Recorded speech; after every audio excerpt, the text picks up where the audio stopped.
설교의 제목도 지난주 거라서요 제가 고치지 못해서 죄송합니다. 이방인을 향한 특별한 은혜라고 제목을 정해 보았습니다. 먼저 우리가 좀 유의해서 볼 내용은 2장부터 시작된 내용입니다만, 믿는 자 안에서 역사하시는 하나님의 그 큰 능력이라고 하는, 다시 말하면 예수 그리스도를 통한 구원입니다. 단순히 우리를 한 번의 죄 사함 정도가 아니라 영원히 죽을 수밖에 없는, 또는 죽었던 우리를 사망에서 생명으로 건지신 사건이죠. 그리고 이 사건은 사실 반복적인 사건이 아니라 단회적인 사건입니다. 저하고 함께 중국으로 선교를 갔던, 제가 가끔 말씀드리는 책 번역을 참 많이 하시는데 스테바낭 목사님이라고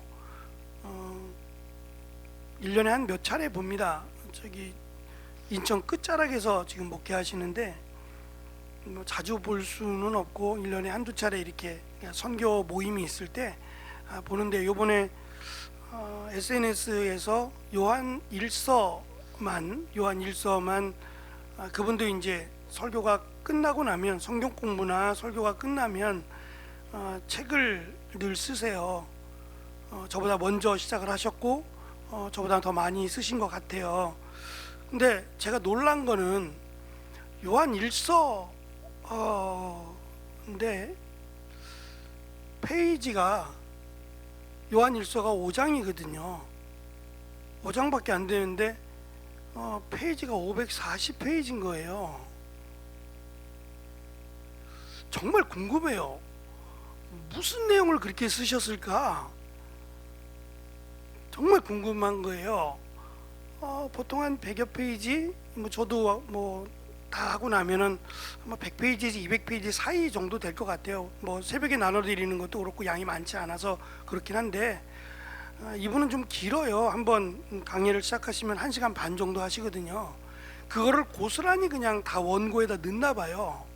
1시간 반의 분량을 이 원고로 만드시나 봐요. 그렇지 않고서야 540페이지가 나온다는 게 쓰라 그래도 못 쓸 것 같아요. 근데 한편으로는 쓸 말이 정말 많은가 보다, 부럽기도 하고요. 그 내용이 그렇게 많다는 것이 굉장히 부럽기도 하고, 없는 것보다는 풍부한 게 훨씬 좋지 않겠어요? 그래서 또 도전도 되고, 또 한편으로는 또 감사가 되기도 합니다. 하여튼 도전을 받았습니다. 참 귀하다는 생각도 하고, 하여튼 쓰라 그래도 못 쓸 것 같은데 어떻게 그렇게 쭉 풀어서 하실 수 있는가 놀랍습니다.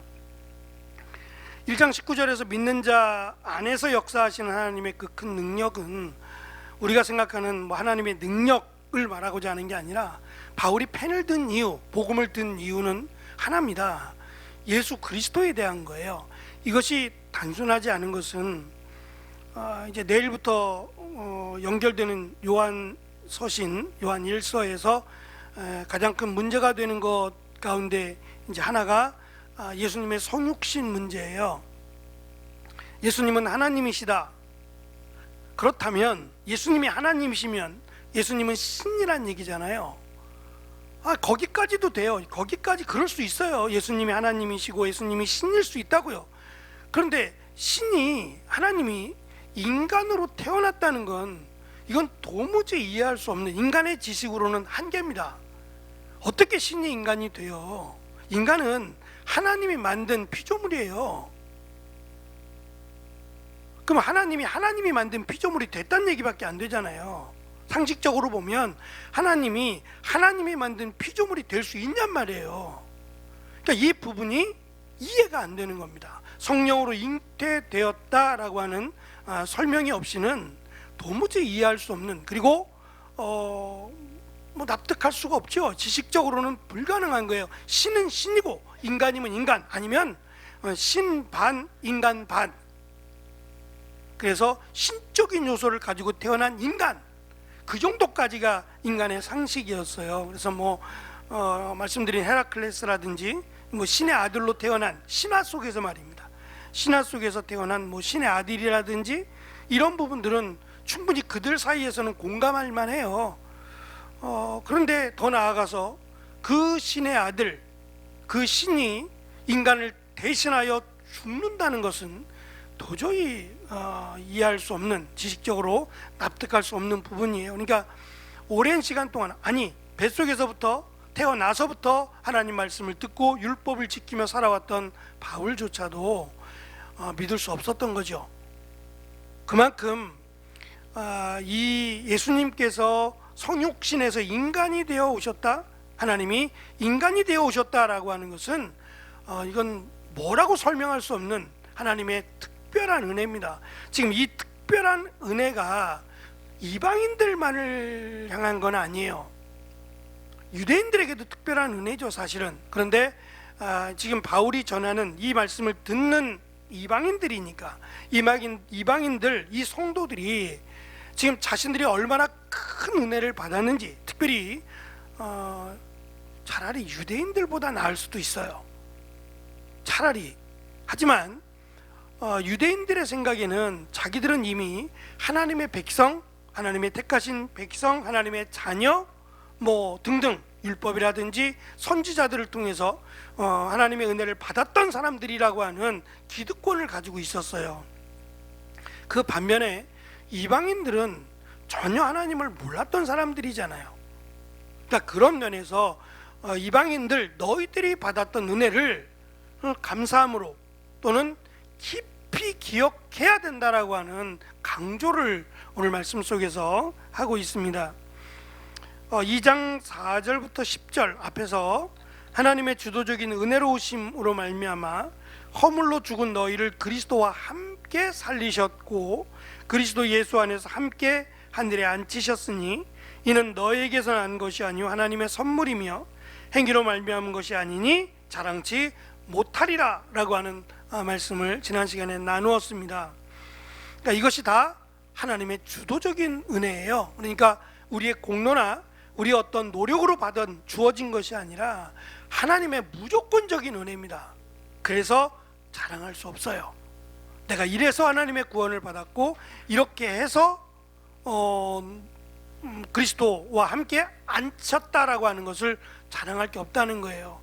그런 관점에서 보면 저도 사실은 천국에 가봐야 알겠죠. 천국에 가야 실제적으로 천국에서 어떠한 모습이 이루어질지는 가보지 않은 이상은 알 수 없어요. 하지만 분명한 것은 천국에 들어가는 것은 그 어떠한 차별도 있을 수 없다는 것은 분명합니다. 오직 예수 그리스도를 믿음으로 들어간다는 건 분명해요.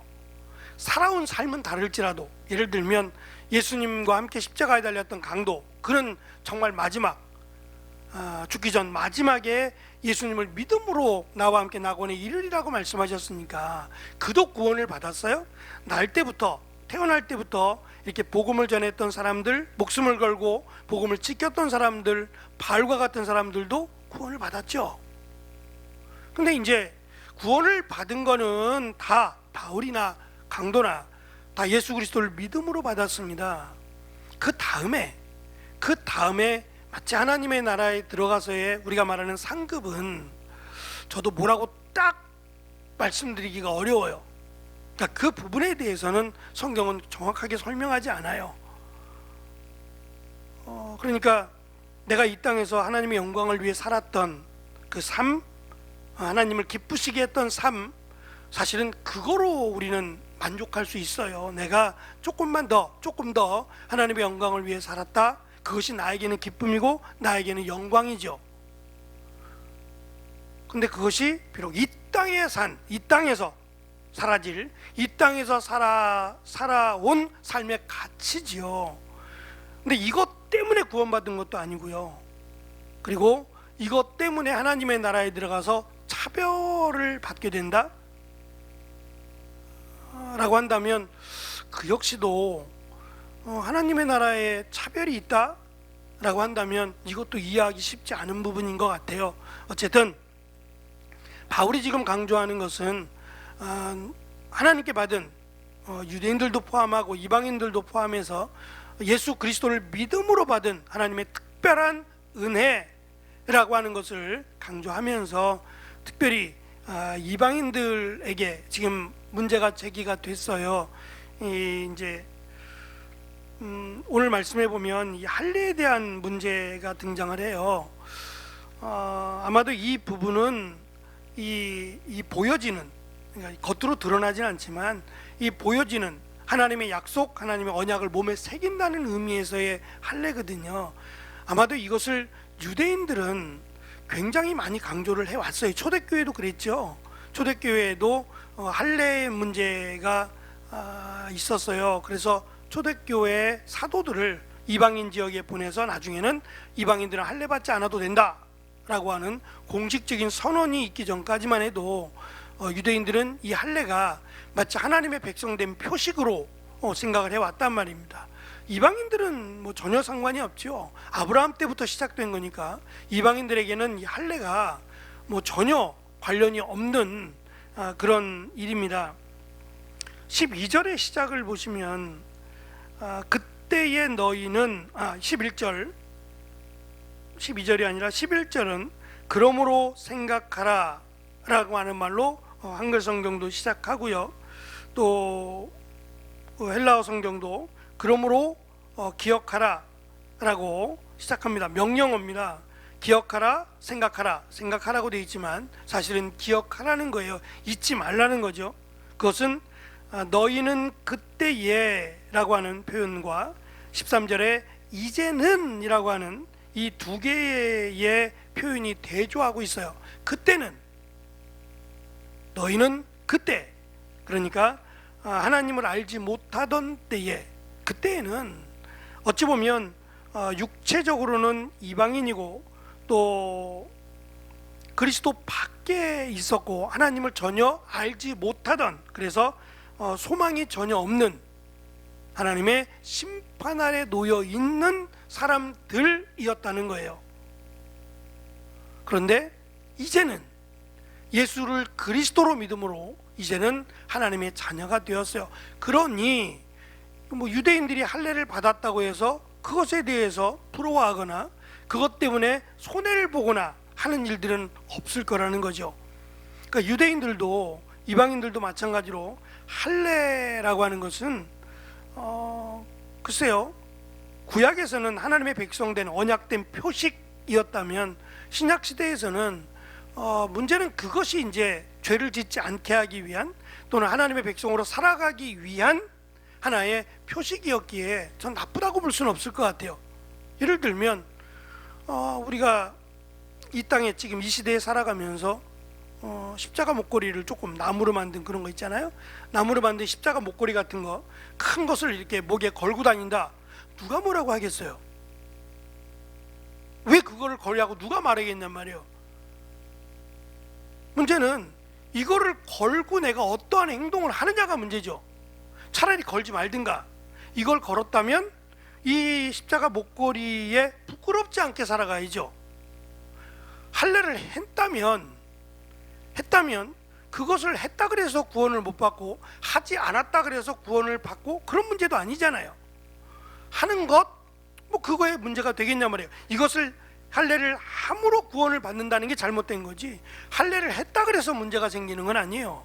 문제는 할례를 했다면, 내가 하나님의 백성으로서의 표식을 남겼다면 그 표식에 부끄럽지 않도록 살아가는 거죠. 하나님이 율법을 주신 것도 그 율법이 하나님의 백성으로 살아가도록 만드는 법이잖아요.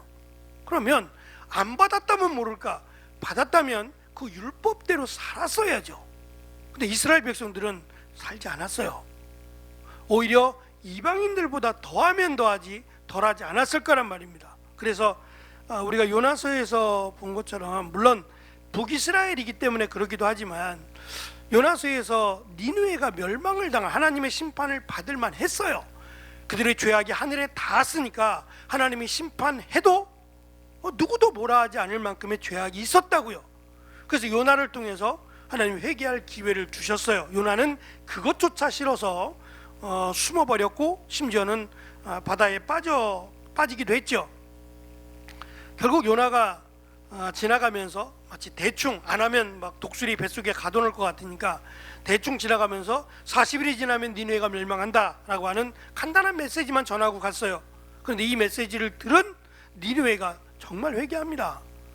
정말 죄를 뒤집어쓰고 회개하고 하나님께 은혜를 구했더니 하나님이 용서하셨잖아요.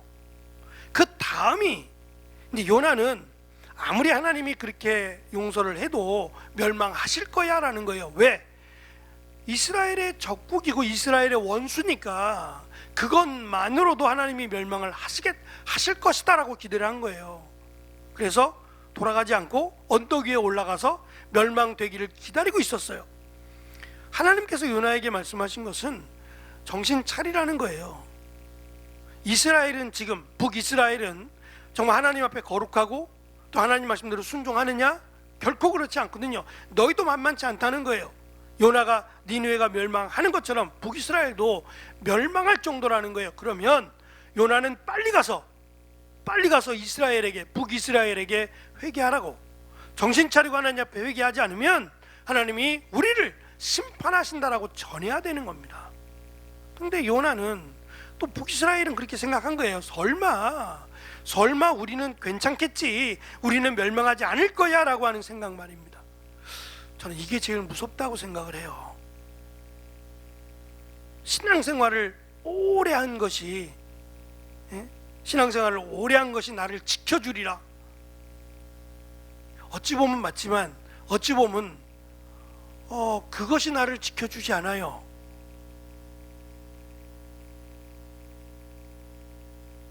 제가 말씀드린 초보 운전 딱지를 붙이고 나니까 느낌이 와요. 저를 초보 운전자로 본다는 느낌이. 조금만 제가 늦게 가면 뒤에 있는 차가 가만히 안 있어요. 그냥 휙 하고 제 앞을 지나쳐 가요. 벌써 느낌이 제가 초짜라는 걸, 초보라는 걸 이분이 느꼈구나라는 생각 말입니다. 어쨌든 순간순간 깨달아져요. 내가 초보구나라는 걸 순간순간 깨달아지면 운전을 함부로 안 한다는 거죠. 운전을 잘하는 사람은 운전을 그러니까 빠른 속도로 운전하는 사람이 아니에요. 제가 부천에서 의정부에 살 때 부천에서 협동 목사로 사역을 한 1년 정도 했습니다.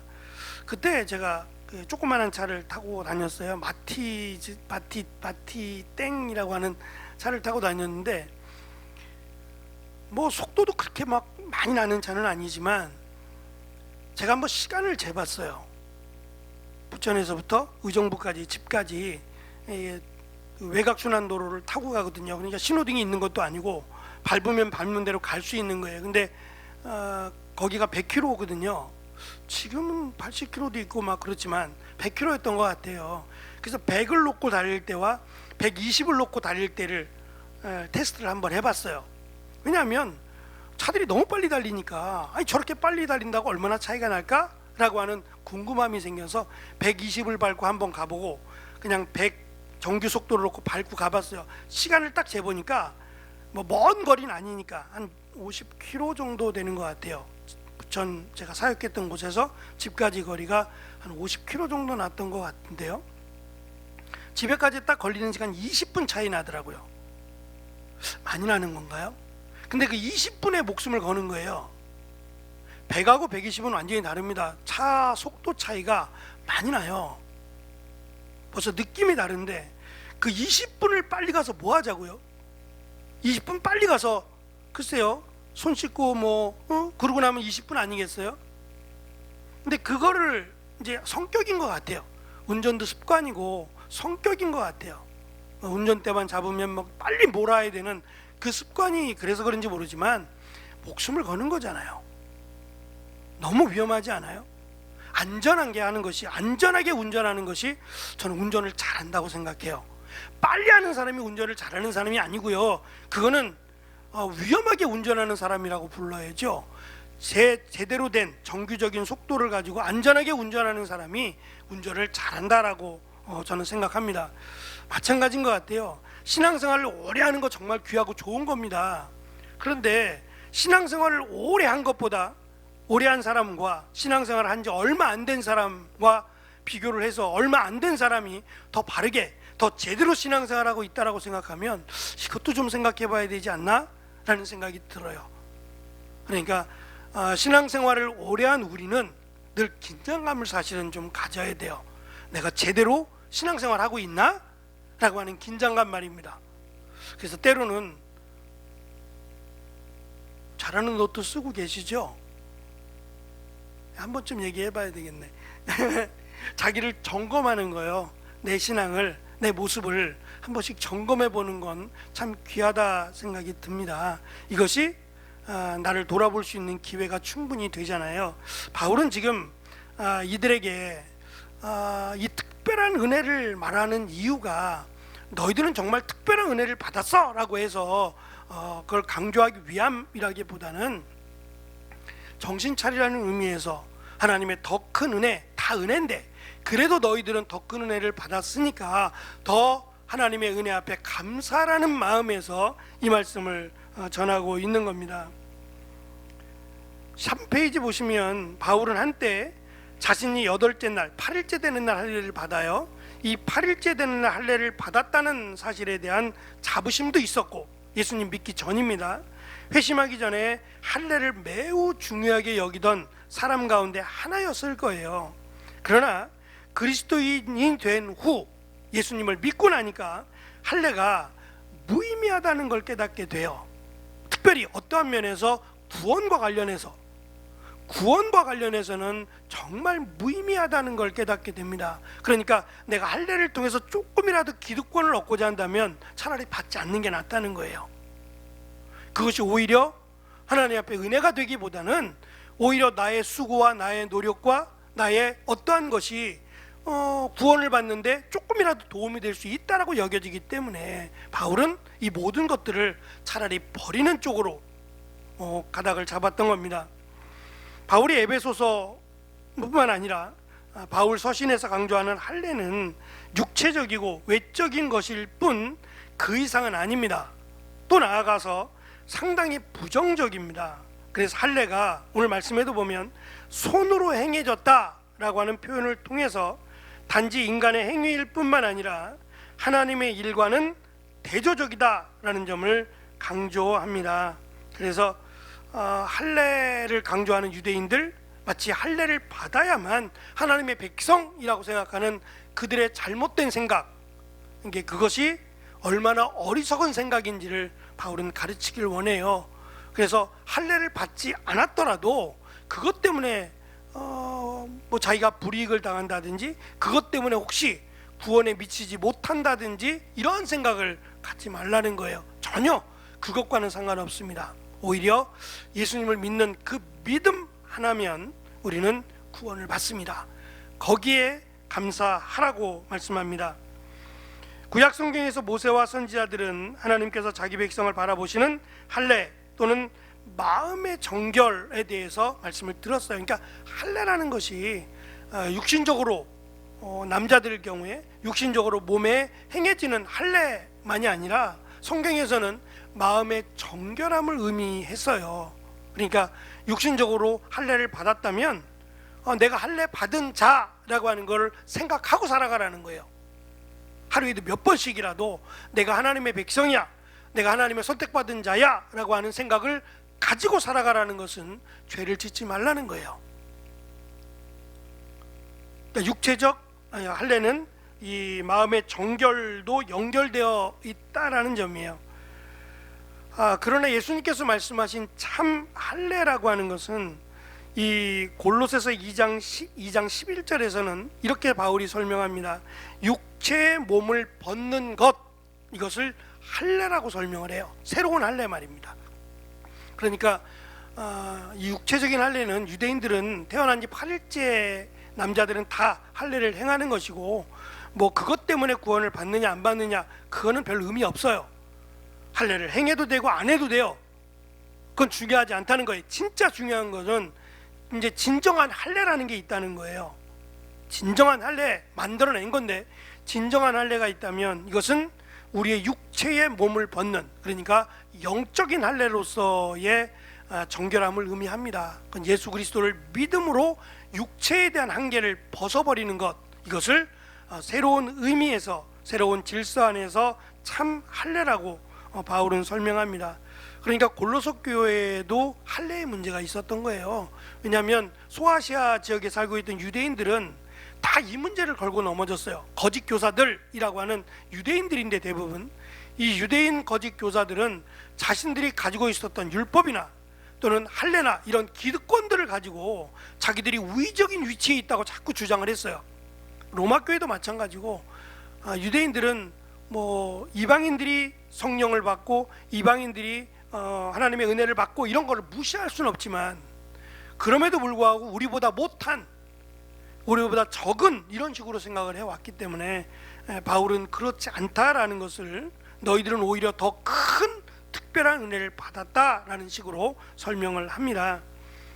12절은 유대인들과 이방인들을 비교할 때 이방인들에게 부족했다라고 할 수 있는 부분들이요, 실제는 그렇지 않지만 유대인들이 주장하는 내용들을, 또 이방인들이 생각하는 내용들을 설명합니다. 첫째는 이스라엘 자손이 아니라는 거예요. 그러니까 이스라엘 자손들만 하나님의 백성이라고 말하면 이스라엘 자손이 아니니까 하나님의 백성이 될 수 없다가 되잖아요.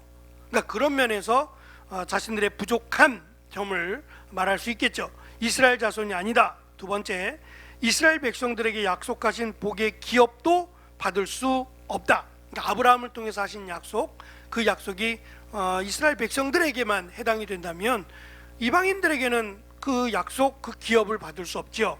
세 번째는 이 새로운, 그러니까 하나님의 나라라고 하는 기준에서 소망이 없던 자들이다 라고 하는 거고, 네 번째는 하나님을 모르던 자들이다. 그러니까 하나님이라고 하는 여호와라고 하는 이스라엘의 하나님을 전혀 몰랐죠. 자기들의 신, 다양한 자기들의 신이 있었을 뿐이지 진짜 참 하나님 여호와라고 하는 이름은 몰랐잖아요.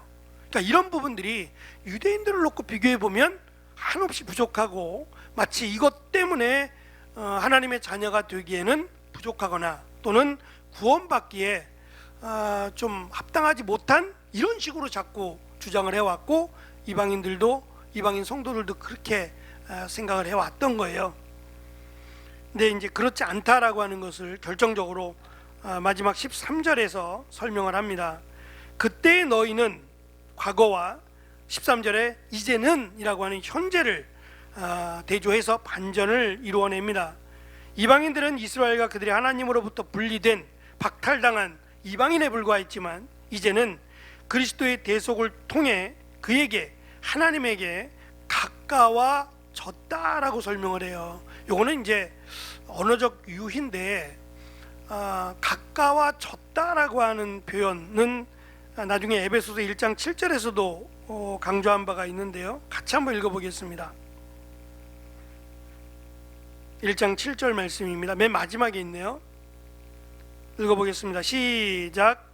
우리는 그리스도 안에서 그의 은혜의 풍성함을 따라 그의 피로 말미암아 속량 곧 죄사함을 받았느니라. 그러니까 가까워졌다라고 하는 말은 거리감을 나타내고자 하는 말이 아닙니다. 하나님과 친밀한 존재가 되었다라는, 그러니까 보통 가깝다라고 말하면 우리식으로 여기 생각하면 가장 가까운 관계는 가족이에요. 혈연 관계가 가장 가까운 관계죠. 물론 피가 섞이지 않아도 입양을 하거나 뭐 그렇게 해서 가족이 되기도 합니다만, 일단 가까워졌다, 하나님과 가까워졌다라고 하는 얘기는 하나님의 자녀가 됐다는 얘기입니다.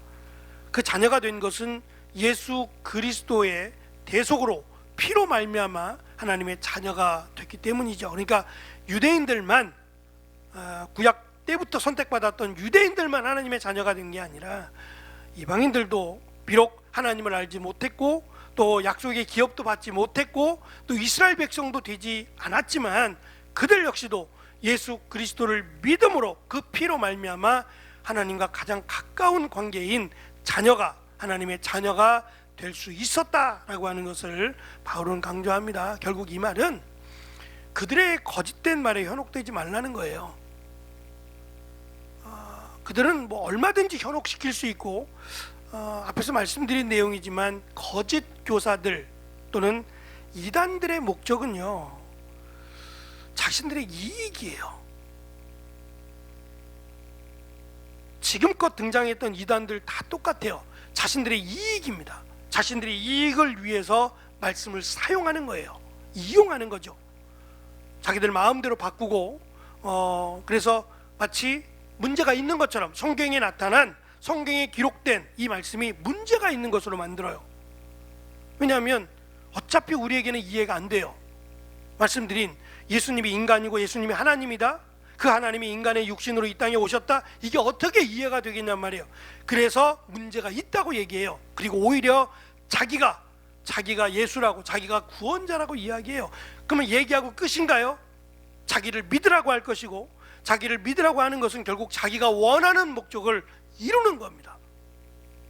그 목적을 이루기 위해서 말씀을 이용하는 것이고, 현혹시켜서 그들을 말씀 밖으로 데려가는 거예요. 이것을 적그리스도라고 부르고 거짓 선지자 또는 마귀라고 부르는 겁니다. 그러니 우리가 하나님의 말씀을 알아야 될 뿐만 아니라 하나님의 말씀이 기준이 되어야 돼요. 우리의 신앙에, 우리의 신학에 기준이 되어지지 않으면 흔들린다는 거예요. 이 얘기하면 이 얘기가 맞는 것 같고, 이 얘기를 하면 이 얘기가 맞는 것 같고. 제가 많이들 아시겠지만 이단에 빠져간 많은 분들은 교회를 그냥 왔다 갔다 하시는 분들이 아니에요. 오히려 교회에 상당히 열심히 왔었던 분들이에요. 근데 그분들이 이단으로 빠지는 것은 처음부터 이단이 좋아서 그런 게 아니에요. 이단은 끝단자를 쓰니까 처음에는 그럴듯해요. 그리고 마치 궁금해하는 것들을, 사랑으로 관심을 갖고 궁금해하는 것들을 가르쳐준다고 현혹을 해요. 근데 그 가르침이 거짓이에요. 귀에 걸면 귀걸이, 코에 걸면 코걸이 식으로 가르친단 말이에요. 그런데 교회들은 이 부분들이 상당히 조심스러워요. 내가 모르면 가르치지 않으려고 그래요. 잘못 가르칠 수는 없는 거잖아요. 그러니까 내가 모르면 나중에 배워서 가르치지라고 하는 마음이 있기 때문에 잘 안 가르치는 경향이 있어요. 특별히 어려운 부분들은. 그리고 말씀드린 대로 거의 반복되는 설교들을 참 많이 해왔어요. 지금껏 한국교회가 성경을 이렇게 쭉 달아온 것이 아니라 어떤 주제별로 또는 내용별로 이렇게 설교를 많이 하시니까 들었던 내용들, 믿음을 강조하는 내용, 순종을 강조하는 내용, 뭐 이런 식으로 주제별로 많은 설교들을 해왔단 말이에요. 그러니까 성도들의 입장에서는 성경을 배우고 싶은 거예요. 성경을 알고 싶은 거고. 근데 그 부분을 놓쳐버렸어요. 이것을 알고 이단들이 이 부분으로 온 거예요. 우리가 성경을 가르쳐 주겠다라고 하며 잘못된 것으로 현혹을 시켜서 넘어갔어요. 그래서 그들을 다시 데리고 오기에는 참 어려운 부분이에요. 이미 거기에 빠져있는 부분을 꺼내온다는 건 참으로 어려운 부분인 것 같아요. 그러면 이제라도 제대로 하나님 말씀의 기준, 하나님 말씀이 무엇을 가르치고 있는지를 가르쳐야 이 말씀을 듣고 그들의 소리에 현혹되지 않겠냐는 거죠.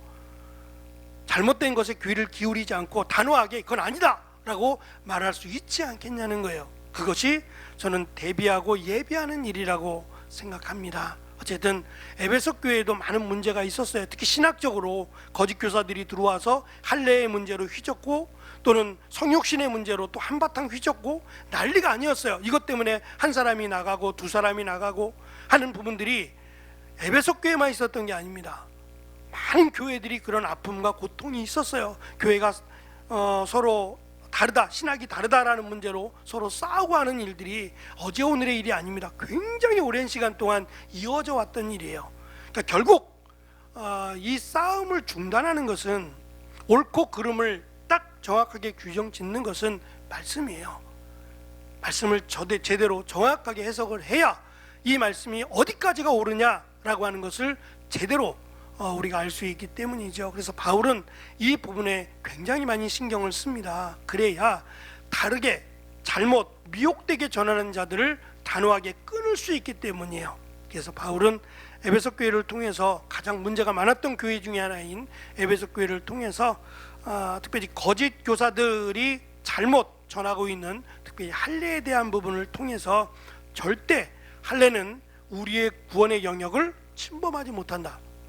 뭐 받아도 그만, 안 받아도 그만이라고 하는 거예요. 그것으로 우리의 구원을 확장할 수도 없고 또 우리를 구원하는 일에 조금도 도움이 되지 않는다라고 하는 명확한 설명을 우리에게 하고 있습니다.